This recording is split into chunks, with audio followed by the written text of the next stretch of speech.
Famous budang? Famous or feeling famous? Hindi naman po, nabansagan lang po akong famous budang. Famous? Peter! Oh, famous! Budang?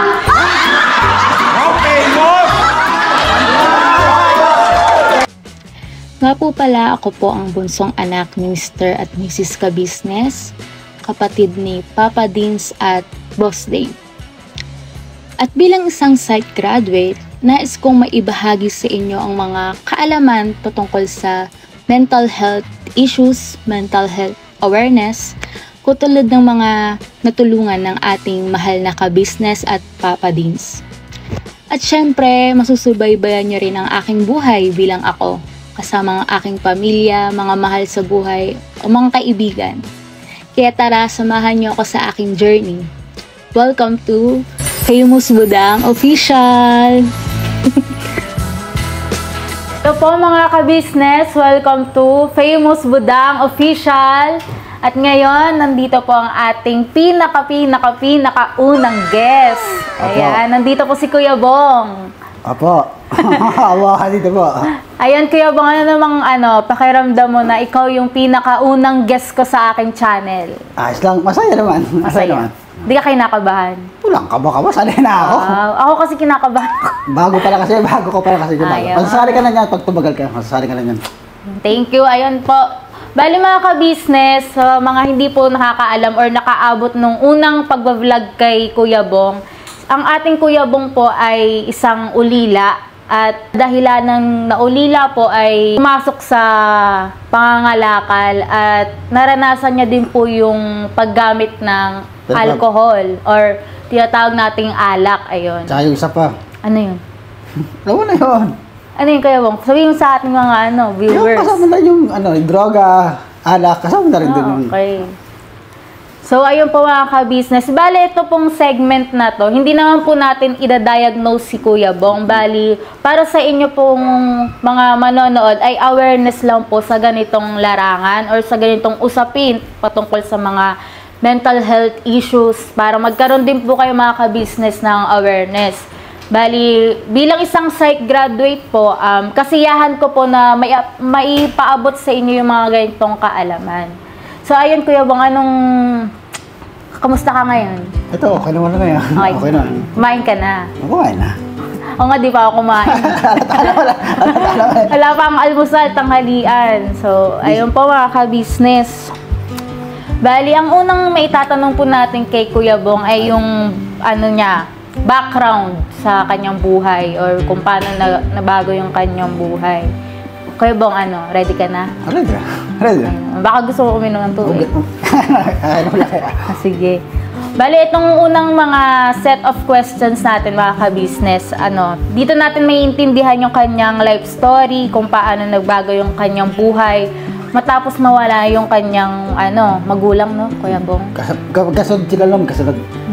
Sino ba nauna? Tatay ko. Kasunod nanay ko, magkasunod sila. So, ito. Paano, Kuya Bong, nabago yung takbo ng buhay mo simula nung mawala yung mga magulang mo? Ang sakit niya, yung nawala sila, ang sakit. Ilang taong ka nung Kuya Bong? Hindi ko alam kung ilang taon nun. Hindi ko na kasi matandaan eh. Sakit. Kuya Bong, okay lang na, tanongin natin to. Okay, ayos lang. Hindi ko alam kasi hindi ko alam kung tanong ko, hindi ko alam. Nakalimutan ko lang kasi. Okay lang naman sa akin. Okay lang naman sa akin. Okay naman itanong sa'yo. Okay. Yung mga kabisas, kasi meron pong mga iba dyan na kapag yung mga namatayan, parang iniiwasan po nila yung mga ganitong tanong kasi hindi pa sila lubusan na nag-heal. So, yung mga ganun po mga kabisas, dapat iniintindi po natin kasi iba-iba po tayo ng, ng kakayahan at iba-iba rin po yung time kung kailan tayo mag-heal, so dapat i-respect po natin yun. Pero yung nawala sila, masakit din sa akin nawala sila, masakit din. Kuya Bong, ano yung mga, so yun nga, ano yung mga una mong naramdaman nung nangyari yun? Parang gusto ko rin sumunod sa kanila nung araw na yun. Parang gusto ko rin sumunod, gano'n. Parang gusto mo na din wakasan yung buhay. Parang gusto ko sumunod sa kanila nung araw. Parang gusto ko na maggaslas o magbikte. Parang wala akong pag-asa nung araw. Yung mga kabisnes, mga ganyan po. Normal lang naman po maramdaman yung mga ganong emosyon. Lalong-lalo na nga po, nawalan po siya ng ng mga magulang. Parang pinakauna mo talagang may isip na sumunod na lang sa kanila kasi parang sino nang dadamay sa'yo, di ba, Kuya Bong? Wala rin, wala akong kadamay nun. Yung sa panahong yon may mga naging ano ka ba, parang naging sandigan mo or mga nakasama mo nung panahong nasa pagluluksa ka? Ay, wala. Wala, ikaw lang mag-isa. Ako lang mag-isa nun. So, napakahirap nun, no, Kuya Bong? Ang hirap na nun, ikaw pag lang nag-isa ka. Tapos wala ka pang kakampi. Tapos wala pa maggagabay-gabay sa'yo, wala. Hindi mo na talaga matandaan, Kuya Bong, kung ilang taon ka nun? Ano, hindi ko na matandaan eh. Ilang taon ka na ba ngayon? 44 na ngayon. Bata ka ba ba nung Kuya Bong? Parang binata ka nun? Parang ako, hindi ko na sila matanda na ako, ilang taon ako. So, ano yung Kuya Bong, pagkatapos mawala ng parents mo, parang ano yung pinakamahirap na parte sa buhay mo? Parang yung pagbabago, ano yung pinakamahirap? Ang hirap ito, kasi ang hirap nun eh. Ang hirap kasi mawalan magulang eh. Kasi nawala na ang tatay ko yun, nakalakag, dire-diretso na. Hanggang nakita na nila kuya ate. Yun. Ito naman Kuya Bong, itatanong natin sa iyo yung patungkol sa paggamit mo nga ng alak, no? Kay Sarah. Opo.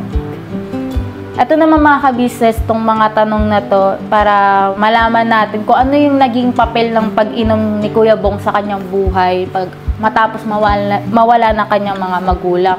Kasi mga ka-business, yung mga ganyang face sa life natin, hindi naman yan agad-agad. Parang may mga dahilan yan. Kaya nandun nga yung sinasabi na wag nating husgahan. Diba? Alamin muna natin yung mga dahilan kung bakit siya naging ganyan, ano yung pinagmulan, para syempre maintindihan din natin sila, hindi yung i-judge agad natin sila or i-label as masamang tao. Ano yung unang-una mong naramdaman nung nagsimula ka na sa pag-iinom ng alak? Yung pag uminom ako, parang parang gusto ko uminom, ganun. Matuturing mo ba siya, Kuya Bong, na nakakatulong sa'yo sa nararamdaman mo nung mga panahong yun? Parang wala, hindi makakatulong rin na alak eh, hindi rin. Ba't parang sunod-sunod yung pag-inom mo, no? Kung di ako pala nakakatulong. Ang gusto ko pala minsan, hinahat ng katawan ko, minsan hindi, ganun. Pero kaya ko lang magtanggalin ulit eh. Pero pakunti-kunti, kaya naman. May epekto ba sa'yo yun nung sa araw-araw mo buhay, sa relasyon mo sa ibang kapamilya mo? Wala naman. Parang sa sarili mo lang talaga nagkaroon ng impact yung parang gano'n lang. Parang gusto ko lang uminom, gano'n. Minsan gusto ko, minsan ayaw ko talaga. Parang nandun pa rin naman yung pagkocontrol. Kaya mo pa naman kontrolin. Kaya ko naman. Mamaya ka naman. Hey, mga kabili si Gian, nakikisali. Nakikisali rin, nangangagat eh. Ito naman po mga ka-business, yung pangangalakal Kuya Bong, no? Naranasan mo din yung lansangan ka na nakatira or yung tinatawag po nating taong grasa ba ka-business. Pasintabi po sa mga no? Kasi yun naman po talagang tawag sa gano'n. Gio! Mamaya ka naman kayo. Mamaya ka naman kayo. Ayun mga ka-business, siguro yung pangangalakal ni Kuya Bong, may tuturing natin yung coping mechanism. May pagbabalingan siya ng kanyang isipan para hindi siya yung damdamin niya at isipan niya, hindi na magko-focus dun sa pagkawala ng parents niya. Kasi gano'n naman po tayo mga ka-business, di ba? Pag nai-stress, sa lulungkot, normal lang po sa atin maghanap ng coping mechanism. At siguro po si Kuya Bong, ang naging coping mechanism niya nga po ay yung pangangalakal. Dito po mga ka-business, may tatanong po natin kay Kuya Bong kung paano nakapagbigay sa kanya or paano siya nakasurvive sa buhay niya gamit yung pangangalakal. Ready ka na ba kayo, Kuya Bong? Okay ka ba, Kuya Bong? Okay naman. Okay sa pangangalakal, okay naman ako doon. Masaya naman ako doon. So, Kuya Bong, naalala mo ba kung paano ka pumahok sa pangangalakal? Ilang taon na rin ako sa mga lakal sila. Tagal na. Paano ka nag-start? Buhay pa na, tatay ko lang, buhay pa. Okay, buhay pa. Nangangalakal ka na. Nangangalakal pa ako nun. Parang gano'ng kadalas kang mangalakal, no, Kuya Bong? Umpisa sa umaga yan, hanggang gabi na yan. Hindi ka nag-ano? Hindi naman, parang nagpepenga lang ng konti, mga 1 oras o 2 oras, penga ulit. Nalakal ka ulit. Nalakal ulit. Oo. Mga magkano ba kinikita sa ganun, Kuya Bong? Minsan 150, minsan 200, ganun. Bakit gustong-gusto mo mangalakal? Ano bang nararamdaman mo pag nangalakal ka? Pag nangalakal ako, masaya ako doon. Parang nalilibang yung sarili ko, nalilibang ganun. Papalipas lang yung pag may problema ka, parang yung problema. Nalilimutan mo yung problema mo. Parang ganun. Parang buwasan din. Tapos, sa perang nakukuha mo sa pangangalakal, anong ginagawa mo? Minsan, kumakain ako minsan. Makain. Minsan, pag malaki-laki naman yan, uminom ako sa bote. Tapos yung may sobra, pinakakain ko. Pag may sobra, pinakakain pa rin. Pag may sobra. Ayun, mga ka-business, bali yung pangangalakal naman ni Kuya Bong, parang, pantulong din sa sarili niya kasi nakakain siya eh. Yun nga lang po, nahaluan talaga ng bisyo. Nasa yung, libangan ko lang yan. Libangan lang. Libangan. Bali Kuya Bong, paano mo tinuturing yung pangangalakal mo? Tinuturing mo ba siya as trabaho or libangan lang talaga? Kasama na rin, trabaho na rin. Pero hindi naman kasama yung labas na yung lalabas na yung labas na doon. Parang ba Kuya Bong, parang nangarap ka din ba na bukod sa pangangalakal, parang gusto mo maging ganito, parang gusto magkaroon ng trabahong ganito, yung parang mas matino kaysa sa pangangalakal? Sanay nasa ko sa mga lakal, sanay ako. Sanay na eh. Parang nakontento ka na talaga sa pangangalakal. Sanay nasa ko doon. Ilang taon ako sa mga lakal, ilang taon na rin ako dyan eh. Hindi ka na nangarap na maging, halimbawa, maging doktor, gano'n. Ano pinag-aaralan ko? Lala ko pinag-aaralan. Hindi, yung parang, halimbawa, maging maging driver, gano'n. Wala talaga. Wala talaga. Doon na talaga sa pangangalakal. Doon ako nasanay eh. Yung po mga ka-business. Doon ako nasanay eh. Talagang minahal niya na po talaga ang pangangalakal. Parang in-embrace niya na hanggang sa huling sandali ng kanyang buhay. Pangangalakal siya. Kaya nga po mga ka-business, kapag nandito din po si Kuya Bong, nagpapaalam po yan kila mama at kay papa. Ate, ayan, alis muna ako, babalik ako, ganyan. Bumabalik naman po si Kuya Bong, ayan. Kuya Bong, yung pangangalakal ba, nakatulong ba ito para guminhawa yung pakaramdam mo? Nakakano rin. Nakakatulong rin ng konti. Konti lang. Konti lang. Magkaiba si dito sa bahay, tsaka sa labas magkaiba siya. Magkaiba talaga. Parang saan ka mas masaya? Dito pa rin sa bahay. Kasi yung dito masaya sa bahay, kasi yung yung sa labas, parang hinahanap ng katawan ko para makalakal, ganun.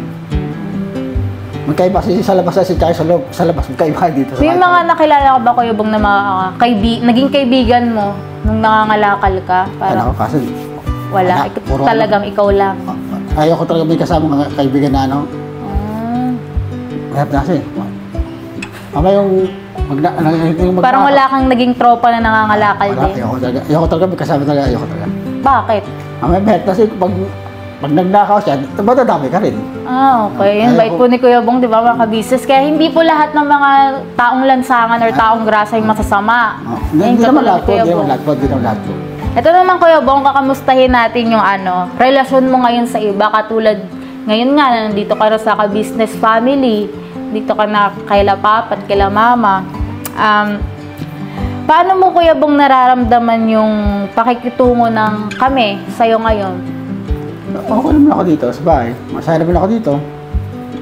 Masaya naman ako dito dahil open naman sa kanila, open naman. Hindi naman ako ibang tao sa kanila. Yung basta't kaya ko lang kaya dito, silang sa kanila. Basta't magaya lang po ako. Kuya Bong, masasabi mo ba talagang nagbago yung buhay mo simula nung nakita ka nila papa? Nagbago rin ako. Paano yung pagkabago na yun? Ano yung masasabi mo? Parang, paano mo siya i-describe? Kaya rin naman. Halimbawa, noon, mag-isa ka lang, tapos ngayon parang... Magkaiba. Sige, share mo sa ating mga ka-business. Magkaiba talaga. Nung araw, tsaka dito, magkaiba talaga. Kagaya ng... Nung araw, pasaway pa ako dati, yan. Alam din ako yate, pasaway pa ako. Pero magkaiba naman. Tapos Kuya Bong, parang napansin ko, marunong ka na sa katawan mo. Naliligo ka na, di ba? Kasi yung bago nga yung damit mo eh. Magbigay regalo sa kanya ate to. Regalo sa kanya ate to. Parang hindi ka naman nahirapan Kuya Bong yung kumbaga yung transition ng buhay mo kasi nasanay ka na sa kalsado, tapos biglang magta-transition na nandito ka na sa loob ng bahay. Nasanay na ako sa ilang taon rin ako sa kalsada nun, ilang taon na rin Hindi ka naman nahirapan? Hindi naman. So, ito Kuya Bong, nung mga panahong nasa stage ka ng nangangalakal ka lang, wala na yung parents mo, may mga tao bang tumulong sa'yo, bukod sa amin? Wala. Bukod kila papa ka-business? Bago kayo tumating, wala. Wala talaga. Wala. Kahit yung parang nangamusta man lang na mga kapamilya mo? Wala. Kasi wala. Dati siya wala. May mga kapamilya ka ba Kuya Bong? Meron, mag-alak meron, pero wala sila doon, wala yung sa akin, wala. Paano wala? Wala silang pakialam sa akin, walang pakialam. Parang pinabayaan ka na lang. Pinabayaan lang talaga ako nila. Pero hinihiling mo ba na sana nandito kayo ng mga panahong walang-wala ako? Ganun. Parang hiniling mo ba na sana may mga kapamilyang sumuporta man lang Wala, kadsa, wala. Pero hiniling mo na meron? Sana nga, kaso, hinili ko ng araw, kaso wala ngayon, wala. Wala talaga. Wala, zero lang, zero. Ngayon, Kuya Bong, ano yung naramdaman mo na parang yung ibang tao yung tumulong sa'yo? Parang, ito ibang tao, tinutulungan ako. Samantalang yung kapamilya ko pa mismo, hindi tumutulong sa akin. Parang anong pakiramdam mo nun, Kuya Bong? Magkaiba. Anong naramdaman? Katulad yung mag-alat siya dito, magkaiba talaga. Parang ano yung naramdaman mo nung natagpuan ka nila, Papa, na niyaya ka nila na Ano pa ako dati na, yung parang di ko pa sila kilala, parang tinatakas. Kaya sa ako, tinatakwa, gano'n. Bakit? Parang kasi bagong ko pala sila nun, yung hindi ko gano'n pa kilala kasi noong araw nun, hindi ko pa kilala kasi. Ay, parang nailang pala ako nun. Parang wala pa yung tiwala mo. Parang gano'n, wala pang tiwala. Kaya kakala pa lang namin kasi nun eh. Kakakita ko pa lang namin dalawa eh. Paano nakuha nila Papa at nila Mama yung tiwala mo? Parang parang nag-udyok sa'yo na ito, mabuti silang tao. Parang galing huli na eh. Huli na nag-udyok sa akin, huli na eh. Ano yung nag-udyok sa'yo? Parang ano yung nakita mo kala Mr. and Mrs. Ka-Business na ito, mabuti sila? Parang nakita ko sa kalooban nila. Parang mabuting kalooban nila. Huli na. Huli na? Bakit huli na? Huli na, ngayon ko lang nalaman kasi. Ano kayo bang? Okay lang kayo mga tanong? Okay naman. And bali mga ka-business, ayun, nalaman nga po natin kung ano yung pakiramdam ni Kuya Bong nung nasa pangangalakal pa lang siya, humantong sa paggamit ng mga ipinagbabawal na gamot. Okay lang ba Kuya Bong kung itapik natin yan? Okay lang. Bali sa Kuya Bong, sa paggamit ng pinagbabawal na gamot, anong nararamdaman mo nun? Wala rin mapapala doon sa paggamit ko, wala rin. Pero anong binibigay niya sa'yo? Yung gamot na yun, pinagbabawal na gamot. Nagiging masaya ka? Wala rin, hindi rin masaya. Pag nakagamit ka, hindi rin masaya. Parang parang nagyayosi lang, ganun. Bakit ka gumagamit? Parang may nag-ano lang sa akin, may nagayaya, ganun. May nagayaya. Parang, Bong, tara dito, Bong. Ganun, parang may Tapos nagayaya. nung na-try mo na, parang hinanap-hanap mo na. Parang ganun. Parang nagyayosi, ganun. Yung mga ka-business, grabe po talaga ang bisyo, no? Parang babaguhin talaga yung buhay. Etong ginagawa natin, nakakatulong ba sa'yo para ilabas kung ano yung talaga yung emosyon mo? At paano siya nakakatulong? Hindi ko pa siguro nakakatulong. Alin? Yung gantong usapan natin, hindi nakakatulong. Nakakatulong rin. Balik, Kuya Bong, tama yung ginawa mo na in-express mo yung nararamdaman mo nung sumalay na wala yung parents. So parang kinilala mo as negative or yun nga po mga ka-business, parang na-share niya po na gusto niya na magpakamatay. Kasi mga ka-business kapag ganyan po, yung iba tinatago or parang dinideny nila sa sarili nila na nalulungkot sila. So yun po yung minsan humahantungan sa depression kasi parang di na sila aware sa mga ginagawa nila. Kay Kuya Bong po, nagkaroon po siya ng awareness. Yun nga, Kuya Bong, tama yung ginawa mo na hindi mo pinigilan yung sarili mo na malungkot, magalit. Kasi natural lang naman po talaga yung mga ka-business sa isang nangungulila. So, sa pamamagitan ng mga ka-business, sa pag-i-express niya ng nararamdaman niya, mas madali siyang makaka-cope up or makakabangon nga sa naranasan niyang kalungkutan. At karapatan niya naman po yung mga ka-business na maramdaman niya yung naramdaman niya noon, nalungkot nga siya. Kaya hindi po advisable na sabihin natin sa mga namatayan na okay lang yan, lilipas din yan. Huwag po mga ka-business, hindi po siya nakakatulong. Hayaan lang po natin yung mga kaibigan natin, kakilala natin na magluksa at damayan na lang po natin. At makinig sa mga gusto nilang sabihin kasi mga ka-business sa mga panahong nasa pagluluksa pa lang sila, hindi pa nila kaya matanggap yung mga pagpayo na sasabihin mo eh. Kailangan, bigyan natin sila ng time na magluksa. Di ba, Kuya Bong? Oo naman. Paano ka bang paano ka nagluksa? Anong ginawa mo? Wala. Yung nagluksa ako na, uminom lang ako nun. Inom lang talaga? Inom lang talaga. Pero naalagaan mo pa yung sarili mo, kumakain ka pa naman. Kumakain pa rin ako nun. Kasi po, di ba mga ka-business, normal lang po yung iba, nawawalan ng gana kumain. Ikaw, Kuya Bong, kamusta ka nun? Hindi naman. Hindi ka naman umabot sa ganong point. Wala naman, wala. As in, yung pagpapakamatay lang talaga yung ano mo. Ito naman, Kuya Bong, Ngayon na nandito ka na sa ka-business family, dito ka na kila mama at papa, parang nagkaroon ka ba ng pagpapahalaga sa sarili mo? Parang nagkaroon ka ng self-worth, kumbaga. Amen, din. Ngayon, pinapahalagaan mo na yung sarili mo, no? Halaga ako na talaga. Paano? Parang sumunod sila sa nalita, parang saya na rin ako sa kanila. Paano mo ngayon binibigyan ng pagkapahalaga yung sarili mo ngayon? Like, ano? Yung ano niya, sinasamuran ako lati ko, yan, pinapagalitan. Pinapagalitan. Isa, pag di ako mawid dito, pinapagalitan lang yan. Parang ano, pinapagsabihan, ganun po mga ka-business. Parang ngayon baka, ay kuya, parang ngayon Kuya Bong, ano, parang nagkaroon ka na ng ano, ng vision ba? Kumbaga na, eto, pag nanatili ako kala Kuya ka-business, parang pwede akong magkaroon ng sariling pamilya, maging tatay ako. Nagkaroon ka ba na ng ganong vision sa buhay mo or pangitain man lang? Yung parang wala rin. Wala rin? Ano lang? Yung parang ano lang, baka dito ako makakuha nila Kuya Nani, yung ano ko, maging asawa, ganon. Nag-aantay ka rin na magkaroon ng ano bang standards mo pagkakaroon ng asawa sa isang babae? Katulad niya, ganon. Wow! Nasa bahay lang. Nasa bahay lang. Tsaka yung, ang ayaw ko lang sa bahay, yung gusto ko nasa ano. Ha? Ano yun? Ano yun? Yung kalooban. Kalooban. Hindi yung nasa labas yung ano mo.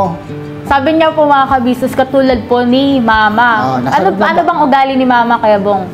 Yung respeto, tanggal sa bisyo, lahat. Yung sa Yossi, ganyan, bawal. Walang bisyo, ayaw mo naman. Ba't ikaw may bisyo ka? Tapos yung gusto mo.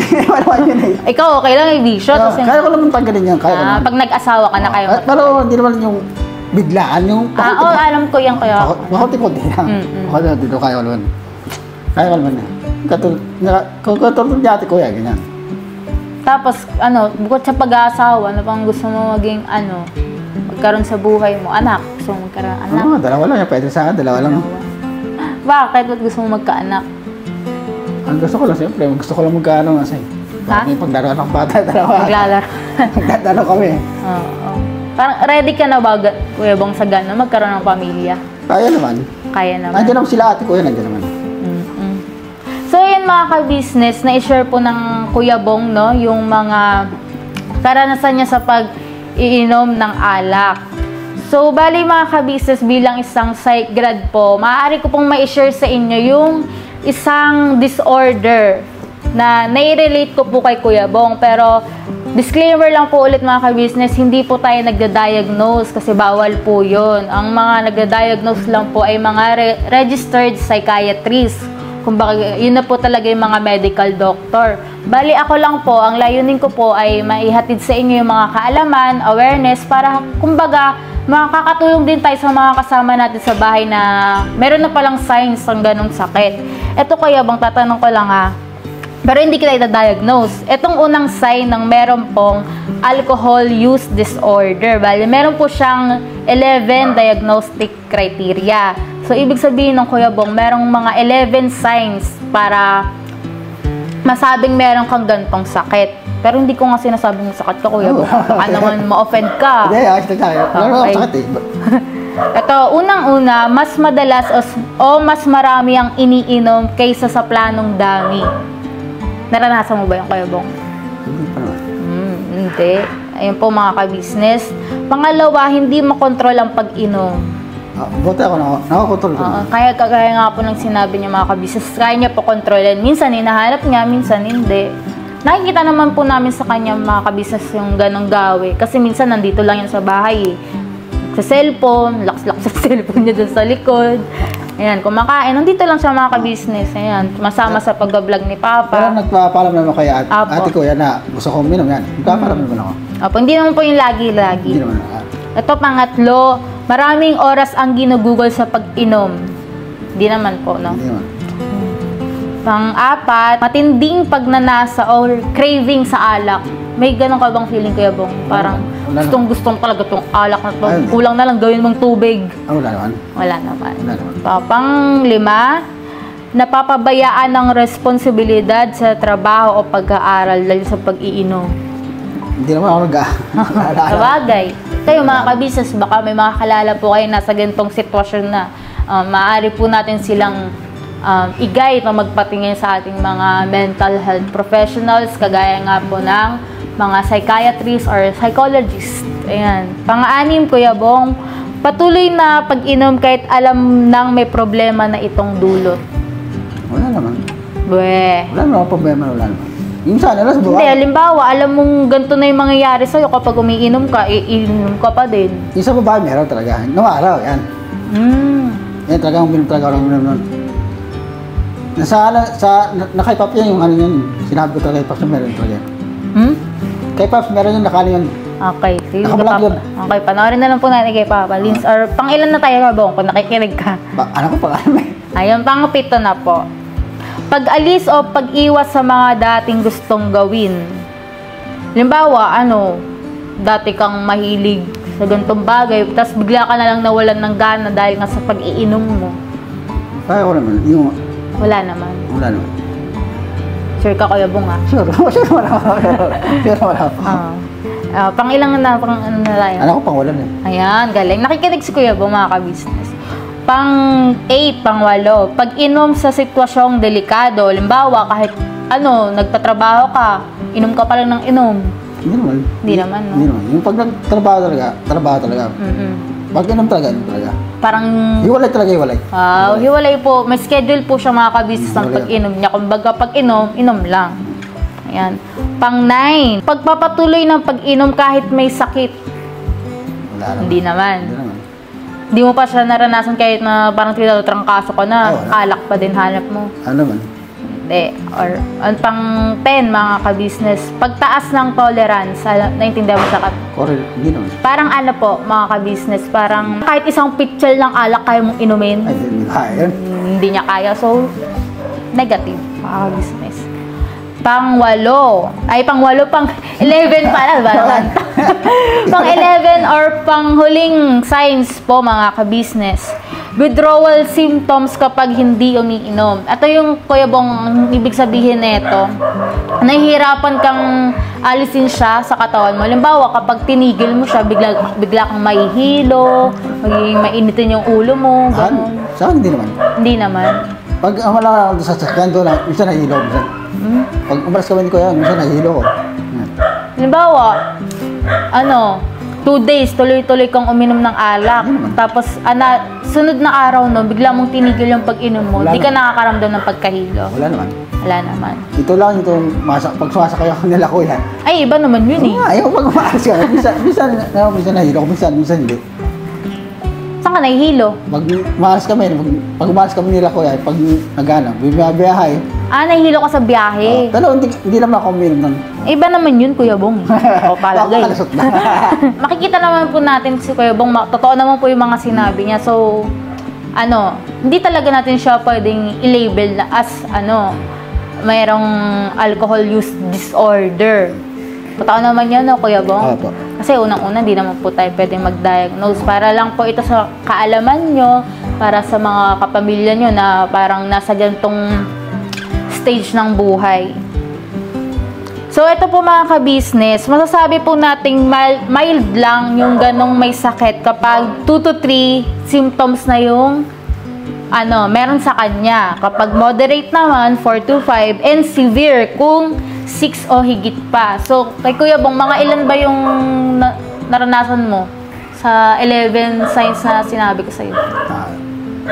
Parang siguro, parang isa lang, no? Parang isa lang yata, dalawa pa. Yung ano ba yun? Isa or dalawa, mayroon ka ng... Hindi, bawal po tayo mga kabis, bawal po tayo mag-diagnose. Yung lang na Kuya Bong, parang yung madalas or maraming pag-inom, no? Madalas. Noong araw.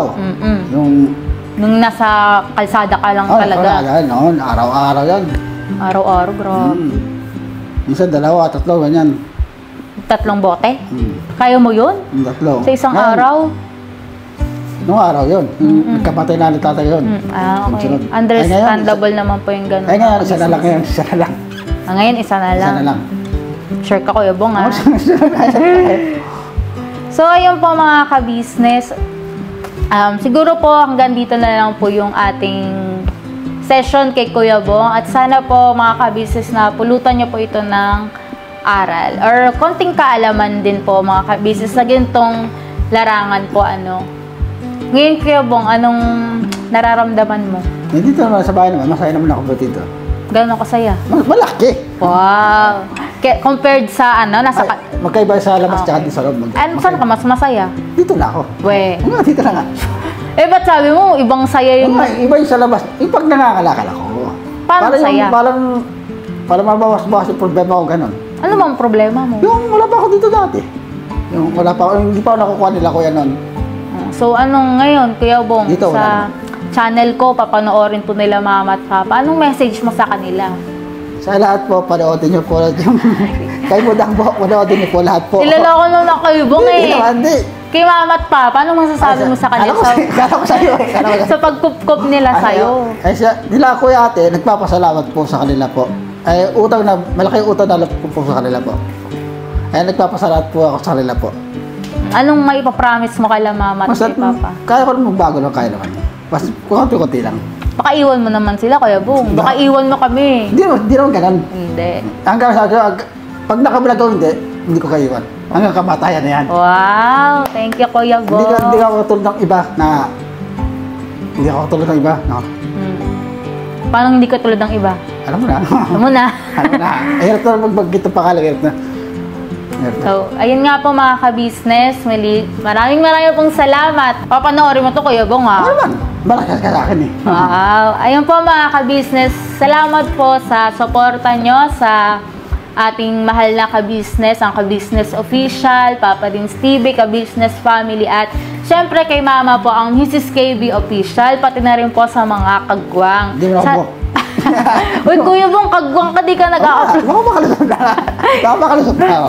Ayan po, maraming pong salamat mga ka-business. At sana din po, itong simula ng aking journey sa pagbablog, sana rin po mga ka-business, pakisuportahan nyo po. At sa ganitong way, may share ko din po sa inyo yung mga pinag-aralan ko na minsan hindi naman na-share talaga sa social media, 'di ba? So, ayun, parang syempre parang may kakapuntahan din po yung pag-aaral ko. Parang hindi rin po siya masasayang. Ayun po mga ka-business, maraming salamat po. Hanggang sa susunod din po nating pagbablog. Sana nandiyan pa rin po kayo. Yan na, Kuya Bong. Goodbye. Yan, never say goodbye. Tomorrow is another day. Bira lang. Bira. Bira lang po. Yan po, thank you po mga ka-business.